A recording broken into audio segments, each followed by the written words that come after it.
Hi friends, நம்ம இன்றைக்கி இந்த வீடியோவில் என்ன பண்ண போகிறோம்னா அந்த 3 லேயர் கியூபை பற்றி பார்க்க போகிறோம். இந்த 3 லேயர் கியூபில் அப்படி என்ன மாற்றம் பண்ண போகிறோம்னா 3 layer finish it but correctly centre pieces colour change the centre only change it.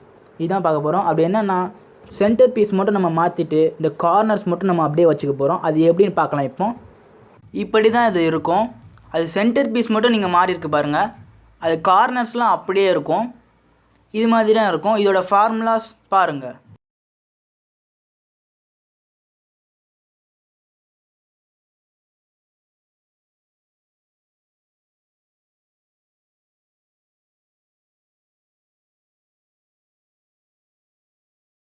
Okay, இப்போ நம்ம ஃபார்முலாஸ் பார்த்துருப்போம். இப்போ பண்ண ஆரம்பிக்கலாம். மேலே இந்த டாப் இது வந்து up, D for down, R for right, L for left, F for front, B for back, U for up, D for down. அவ்வளோதான். நம்ம இது சென்டர் பீஸ் மட்டும் நம்ம அப்படியே சேஞ்ச் பண்ணிவிட்டு இந்த கார்னர்ஸ் மட்டும் நம்ம அப்படியே வச்சுட்டோம். இப்போ பாருங்கள் இது எவ்வளோ அழகாக இருக்குன்னு. இந்த ஃபார்முலாவை நீங்கள் நோட் பண்ணிவிட்டு மெமரி பண்ணிவிட்டு நீங்கள் படிக்கலாம். உங்களுக்கு அப்படியே ப்ராக்டிஸ் ஆகிரும். அப்போ நீங்கள் ஸ்பீடாக செஞ்சு பார்க்கலாம். ஓகே, இந்த வீடியோ உங்களுக்கு பிடிச்சிருந்துச்சுன்னா சப்ஸ்கிரைப் அண்ட் லைக் போட்டுருங்க.